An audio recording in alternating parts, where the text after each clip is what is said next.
Bonjour à tous et bienvenue dans cette nouvelle édition du Grand JT des Territoires sur TV5 Monde et sur vos chaînes locales et régionales de la TNT. Voici les titres de l'actualité. La chasse aux véhicules diesel les plus polluants s'organise un peu partout en France. La ville de Bordeaux réfléchit à les exclure de son centre-ville. Reportage de la chaîne TV7, la chaîne du groupe Sud-Ouest, à suivre dès le début de cette édition. Nous nous rendrons en Martinique, plus de liberté et moins de restrictions. Il est possible depuis une dizaine de jours de se rendre sur l'île sans motif impérieux. Une bonne nouvelle pour l'économie locale, nous dira la chaîne Via ATV sur place. Le cinéma déconfiné, les tournages se multiplient. Et oui, à Toulouse, un nouveau studio vient d'ouvrir. Le décor, un avion conçu à taille réelle. C'est un tour du cockpit que nous vous proposons dans ce journal avec Via Occitanie. Et puis en fin de journal, nous vous emmènerons en haut de l'église de la Couture au Mans. Des travaux ont débuté sur la toiture de l'édifice. Des travaux en images fournis par nos partenaires de Via LMTV Sarthe. Après Paris, Lyon et Grenoble, est-ce au tour de Bordeaux d'instaurer une zone à faible émission ? Ce dispositif qui pourrait se multiplier partout en France dans les prochaines années permet d'interdire de circulation les véhicules les plus polluants des centres-villes. L'agglomération bordelaise n'a pas encore adopté ce type de législation, mais pourrait le faire d'ici la fin de l'année. Les associations d'automobilistes s'y opposent et dénoncent une discrimination. Un reportage à Bordeaux de Franck Poirot pour la rédaction de TV7, la chaîne du groupe Sud-Ouest. La circulation des véhicules diesel les plus anciens sera-t-elle interdite sur les 14 communes de l'agglomération bordelaise situées à l'intérieur de la rocade en 2022 ? La métropole étudie cette question dans ses tiroirs, la mise en place d'une ZFE, zone de faible émission pour l'année prochaine. Cela signifie que certains véhicules, notamment les diesels dont la construction remonte avant 2006, ne pourront plus circuler sur cette zone. La loi impose aux agglomérations de plus de 150 000 habitants de mettre en place ces ZFE à partir de 2025.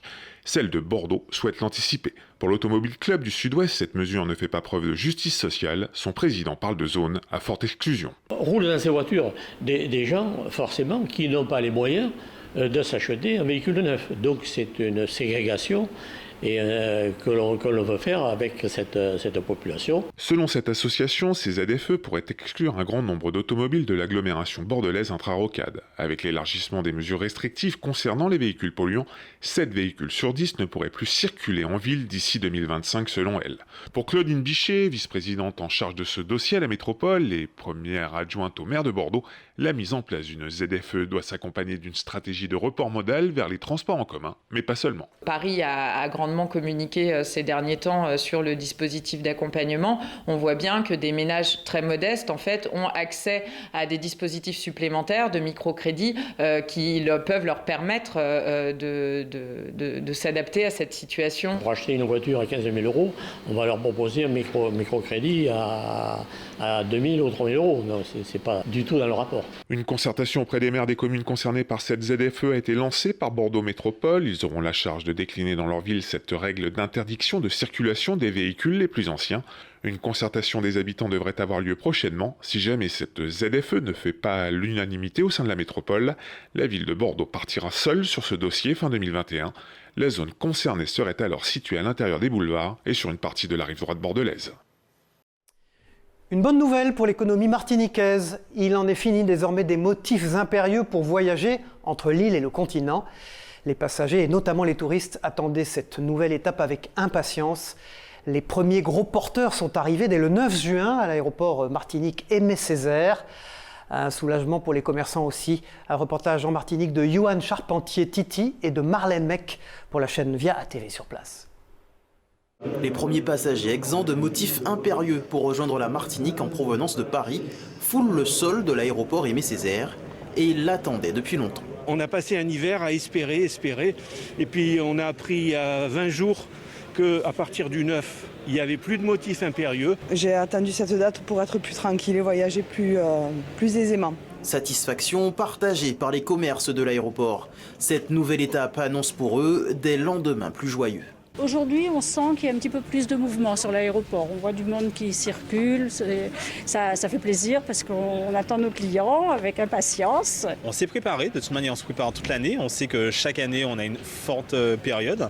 Là elle tombe au mois de juin, une période normalement où c'est plutôt calme pour nous. À l'extérieur, l'enthousiasme n'est pas vraiment de mise. Pour ce chauffeur de taxi, hors de question de crier victoire trop vite. Là on voit beaucoup de gens arriver, mais c'est pas encore ça. Donc je pense qu'il faudra attendre une semaine ou plus pour que ça redémarre. Des fois on vient, on passe la journée, on ne travaille pas. Les restrictions de vol vers et en provenance de Paris ont bousculé les prévisions des différents acteurs. Et s'ils sont satisfaits de la levée des motifs impérieux, le risque d'une nouvelle vague épidémique reste dans tous les esprits. Et l'accélération du déconfinement décidée cette semaine par le gouvernement profite évidemment au monde culturel. À Toulouse, jusqu'à ce dimanche, est organisé le festival en plein air Rio Loco, l'un des premiers à pouvoir se tenir en Europe. Là aussi, le retour sur scène est un ouf de soulagement poussé par tous les organisateurs, les artistes et les visiteurs. Cette édition 2021 consacrée à l'Afrique est évidemment unique du fait des contraintes sanitaires. La jauge a été notamment réduite à 3000 spectateurs par jour, les horaires avancés et les spectateurs doivent rester assis pendant les concerts. Malgré cela, le plaisir est au rendez-vous. Écoutez à ce propos, festivaliers et artistes au micro de Manon aussi, de nos partenaires de la Dépêche sur place. C'est notamment le fameux tandem malien Amadou et Mariam qui a assuré le show pour l'ouverture du festival. C'est histoire d'avoir un peu de musique en live, d'avoir un peu de son, quoi. Ça fait longtemps qu'on n'a pas écouté de musique, donc je dis pas qu'on aurait écouté n'importe quoi, mais on avait envie quand même d'avoir de la musique. Donc dès que Rio Loco s'est ouvert, on s'est dit tiens, on va aller en profiter. Moi, je suis très contente d'être ici aujourd'hui, parce que ça faisait longtemps qu'on ne fait pas le concert, donc aujourd'hui je suis là. En plus c'est dimanche, donc je suis très heureuse. Et le festival Rio Loco à Toulouse, c'est jusqu'à ce dimanche, avec une programmation riche en musique et en artistes stars. Lui, c'est une star mondiale connue de tous les continents pour sa carrière exceptionnelle. Alain Delon fait son retour dans les médias et à la télévision. Silencieux depuis son AVC il y a 2 ans, l'acteur iconique prendra la parole le 1er juillet prochain sur TV5 Monde pour un entretien exclusif que j'ai eu la chance de mener pendant plus d'1 heure chez lui. Bonjour Alain Delon. Bonjour Cyril. Alain Delon, l'acteur français évoquera évidemment l'actualité du moment, le coronavirus, la vaccination, Joe Biden ou encore le sujet sur l'égalité entre les hommes et les femmes. Ses souvenirs de cinéma, son désir de tournage seront également au menu de cet entretien tout à fait exclusif. Alain Delon évoquera enfin sa passion des territoires.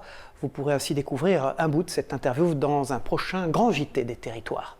Pour voir Alain Delon face au monde, rendez-vous jeudi 1er juillet à 21h sur TV5 Monde en France. Nous en parlions au tout début de cette édition, la pollution atmosphérique est devenue depuis quelques années un enjeu majeur public. Pour rendre nos déplacements plus propres, l'électrique est aujourd'hui privilégié sur nos routes, mais aussi dans les airs.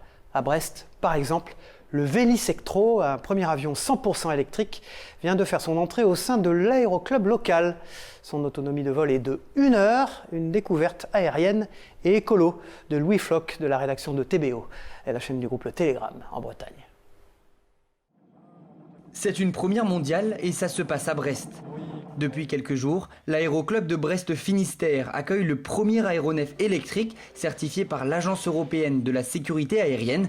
Baptisé Vélisectro, ce petit biplace qui ne pèse que 600 kg est en location auprès de la société brestoise Green Aerolyse. C'est un avion pour les aéroclubs à la base, pour les écoles de formation, pour former les pilotes, pour faire des baptêmes, pour découvrir l'aérien électrique décarboné. 1 heure d'autonomie et avoir le plaisir de voler sans bruit. Le Vélisectro est conçu par l'entreprise Pipistrel Aircraft basée en Slovénie. Il est aussi le 11e avion de l'aéroclub de Brest-Finistère. Dans le club, ça fait une dizaine d'années qu'on réfléchit à la problématique de la consommation, de l'écologie, du bruit. Et on a renouvelé durant ces dizaines d'années 70% de notre flotte sur ces aspects-là. L'avion électrique, c'est la suite logique de tout ça. À bord, la stabilité est remarquable, l'absence de bruit déconcertante. À l'avenir, Green Aerolyse espère multiplier et allonger ses trajets, d'abord pour les entreprises, puis dans quelques années pour les particuliers. Dans 2 ans, on aura des avions de transport qui permettront aux PME de se déplacer partout en France et en Europe. C'est une dynamique qui se lance et qui va permettre à nos territoires, à nos entreprises de se développer en région et de créer des emplois en région. Demain, samedi, le parking P3 de l'aéroport sera gratuit toute la journée. Environ 2000 visiteurs sont attendus pour découvrir ce nouvel oiseau électrique qui compte bien continuer de grandir. Restons à bord dans ce grand JT des territoires pour découvrir à présent un studio de tournage unique en son genre à Toulouse.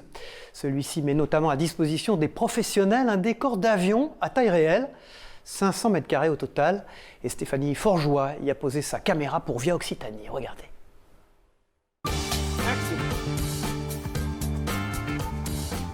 L'agglomération toulousaine investit dans le cinéma. C'est à Colomiers que le studio de tournage Le Grand 7 a ouvert ses portes en mai 2020. Avec ses 1200 mètres carrés, il s'agit d'un concept inédit en Europe. À l'intérieur, on retrouve un décor d'avion modulable de 500 mètres carrés qui s'adapte à toutes les scènes à bord. On a décidé de faire un studio de cinéma dans les règles de l'art avec des prises de son parfaites, avec la lumière, un pont lumière qui descend, tout ce qu'il faut pour pouvoir tourner un long métrage. Inspiré d'Airbus, une dizaine de personnes ont travaillé sur la maquette pour la dessiner et la construire. On peut passer une caméra qui sort de l'avion, qui passe à travers l'avion et qui ressort de l'autre côté. On peut faire des travelling où on enlève les plafonds avec un travelling vu de dessus. Le directeur de Masterfilm espère tourner une centaine de jours par an dans son studio. Son atout principal reste le décor d'avion, mais pas que. Voilà, c'est un studio qui est dédié au tournage, mais pas forcément au tournage aéronautique. On a un atelier de décoration, on peut créer un appartement, on peut créer tout type. C'est un studio de tournage. Un voyage qui ne fait que commencer pour le Grand 7. Le studio veut amplifier l'expérience de l'avion et construit actuellement un cockpit, un nouvel envol, prêt pour début 2022. Dans le reste de l'actualité, les épreuves du baccalauréat ont débuté cette semaine avec la très redoutée épreuve écrite de philosophie. Lundi, c'est le grand oral qui commencera pour les élèves de terminale. Un moment évidemment particulier et très stressant. C'est la première fois que cet oral est organisé, qui plus est dans un contexte marqué par le coronavirus. Pour aider et soutenir les élèves, les lycées ont organisé des sessions de préparation. Comme dans cet établissement de Seine-Maritime, vous allez le voir, une aide utile avant le jour. Propos recueillis par Clément Soyer de la chaîne Normande. Regardez. Je me sens très stressée par rapport à l'oral parce que voilà, c'est le premier oral qu'on va passer, donc la première vraie épreuve de bac qu'on va passer avec la philo. Au début, ils étaient très craintifs, ils ne voyaient pas bien en quoi ça consistait, cela leur faisait peur. Puis au fur et à mesure, une fois que la question a été trouvée, une fois qu'ils ont bien travaillé sur leurs réponses, là ils se sentent plus confiants, ils arrivent à se détacher de cette épreuve qui faisait peur, ils commencent à se sentir plus à l'aise. L'économie dans nos régions à présent, avec vous Michel Picot. Bonjour Michel, vous allez nous parler aujourd'hui de la médecine, mais de la médecine du futur et à Lyon. Bonjour Cyril, bonjour à tous. Imaginez, je ne vous le souhaite pas bien sûr, mais vous êtes victime d'une fracture qui nécessite une chirurgie qui peut être lourde, mais cela permettra la reconstitution de votre os brisé. Cette reconstruction de l'os humain peut prendre beaucoup de temps et être douloureuse. Et c'est là que l'entreprise lyonnaise, en fait de Villeurbanne, qui s'appelle Noraker, a inventé le verre bioactif de synthèse. Ce composé permet de réparer un os et stimule ce dernier à fabriquer de la matière osseuse. Le verre bioactif se résorbe, lui, au fur et à mesure que l'os humain se régénère. Attention, ce matériau est injecté sous forme de liquide ou implanté sous forme de granulés. À l'intérieur de ce produit, pardon auprès du corps médical, mais je vais faire très simple, on y trouve du calcium, du sodium et du silicium mélangés avec des morceaux d'os du patient. C'est une préparation extrêmement minutieuse dont seul Noraker a le savoir-faire aujourd'hui.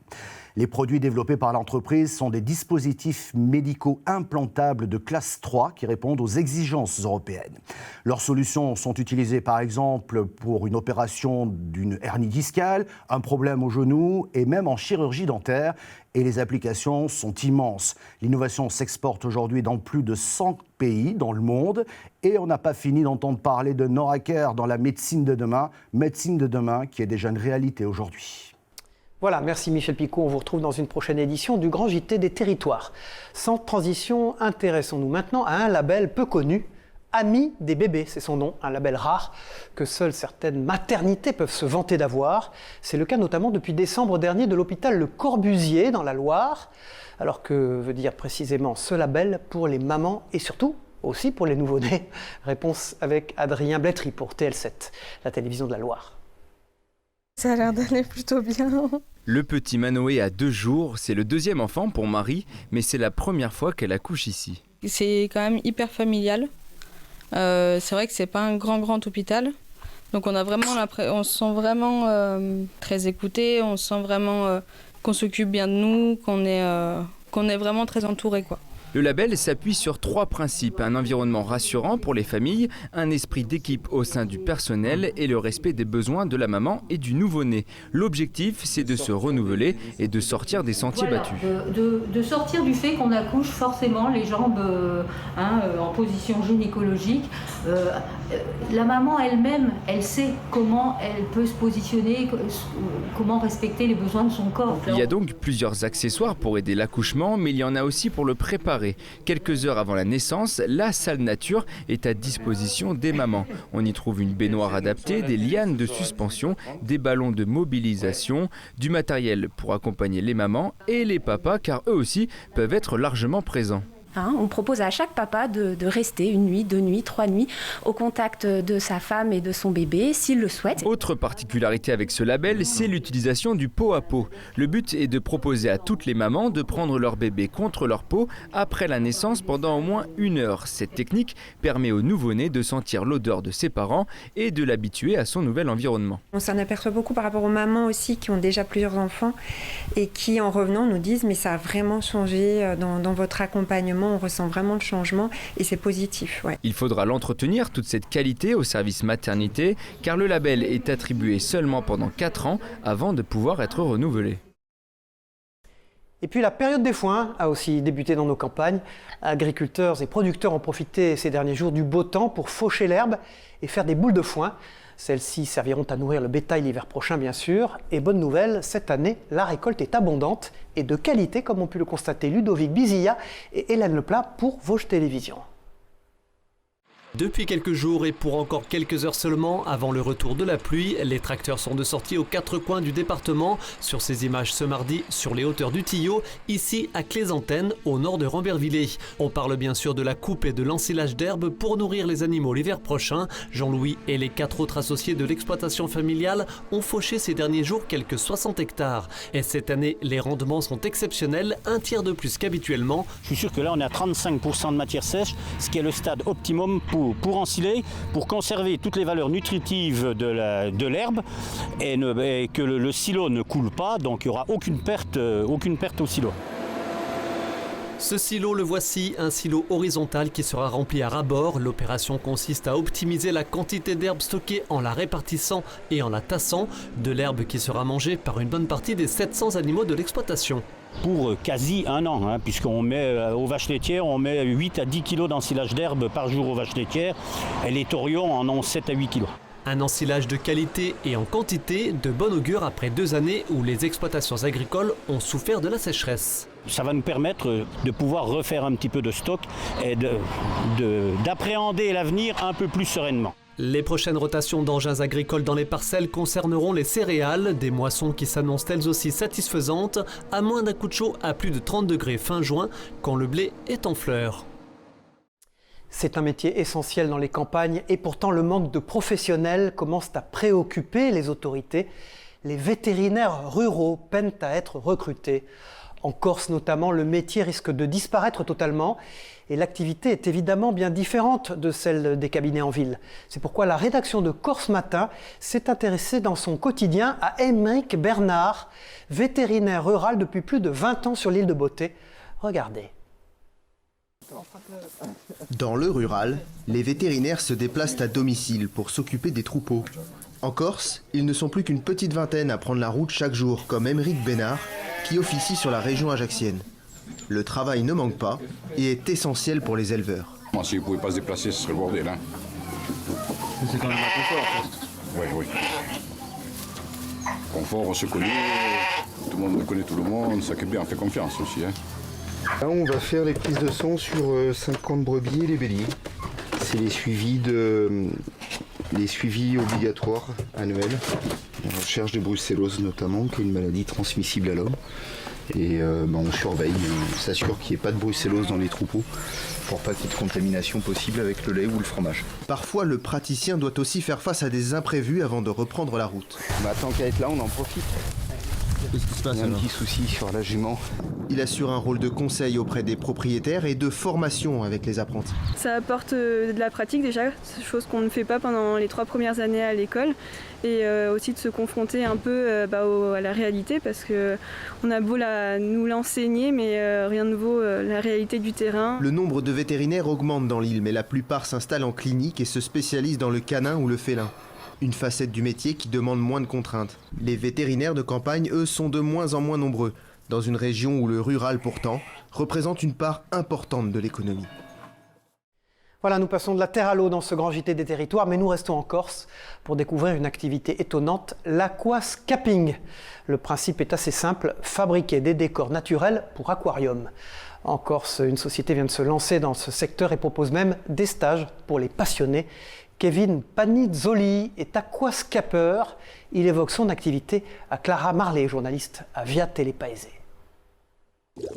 L'aquascaping, c'est l'art de décorer un aquarium en recréant un décor naturel, mais sous l'eau. Ça existe depuis un peu plus d'une vingtaine d'années. Et moi, je me suis découvert cette passion l'année dernière pendant le confinement. Je me suis offert un petit aquarium.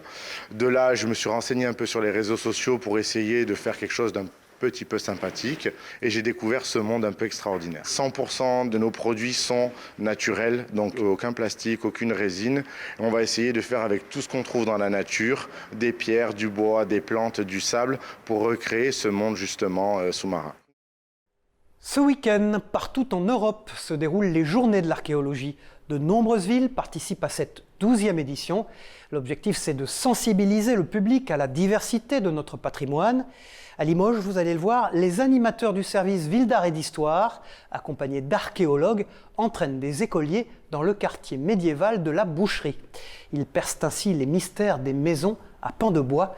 Alain Druot, pour la chaîne 7 à Limoges, s'est rendu sur place et a effectué la visite avec eux. Regardez.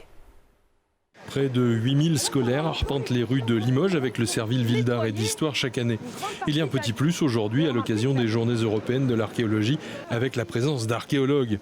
Tous ensemble vont tenter de percer les mystères du quartier de la Boucherie. Ce qui est exceptionnel cette année, c'est la collaboration avec EVA autour de ce qu'on appelle un PCR, c'est un projet collectif de recherche autour du bois. Et la thématique de ces journées-là, c'est le bois, c'est pour ça qu'on est aujourd'hui dans le quartier de la Boucherie. Une première animation permet de découvrir les techniques de datation du bois. Il raconte comment on peut faire parler des poutres en bois et pour raconter la vie d'un arbre et raconter de quand il date. Les connaissances actuelles datent les constructions des XIIIe et XIVe siècles, une position qui pourrait évoluer. Un peu plus loin, les écoliers sont déjà dans la pratique. Les élèves qui sont très intéressés par l'histoire découvrent leur ville, l'architecture. Et c'est vrai que la ville de Limoges, avec ses ateliers, nous permet justement de venir sur le terrain et de découvrir. C'est parfait. Au XIVe, les bâtisseurs maîtrisaient le recyclage. En faisant les analyses dendrochronologiques, en faisant des datations aussi fines que possible, on arrive en tout cas à restituer l'évolution générale du bâtiment, voire à dater assez précisément certaines modifications. Ces visites thématiques sont proposées tout au long de l'année. Et on termine ce grand JT des territoires avec des travaux et des images exceptionnelles en provenance du Mans dans la Sarthe. Il concerne l'église de la Couture, un bâtiment classé aux monuments historiques en plein centre-ville. Après la restauration de la charpente, c'est actuellement la toiture qui est rénovée. Un chantier unique avec un reportage à 50 mètres de hauteur, vous allez le voir. De là, le panorama est saisissant.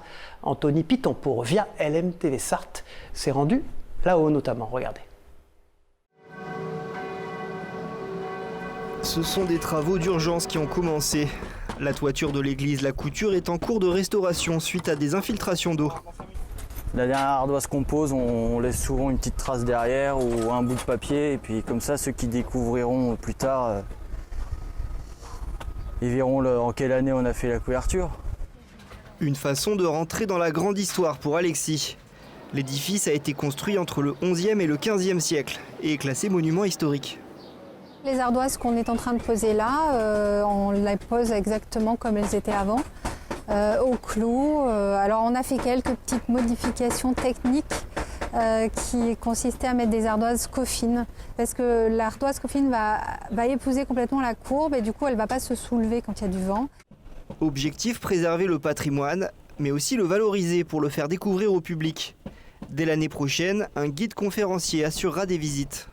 Toutes les charpentes sont restées finalement en l'état non transformé depuis les différentes phases de réalisation de l'église. On a vraiment des charpentes qui correspondent aux différentes périodes de construction, d'extension ou de reconstruction de l'église abbatiale de la Couture. Après le clocher, d'autres parties de l'église seront aussi rénovées. Maintenant, on va engager un plan pluriannuel, donc sur plusieurs années, pour peu à peu refaire les toitures de l'église. On a par ailleurs aussi à cœur de mettre le patrimoine, le rendre accessible, le préserver. Donc au sein même de l'église de la Couture, on va faire des rénovations sur des œuvres. La fin des travaux du clocher est attendue pour la fin de l'année 2022.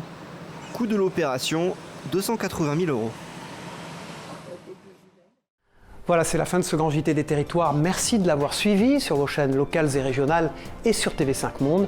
On se retrouve très vite pour un tour complet de l'actualité de nos territoires. Et n'oubliez pas, allez voter ce week-end. Au revoir à tous.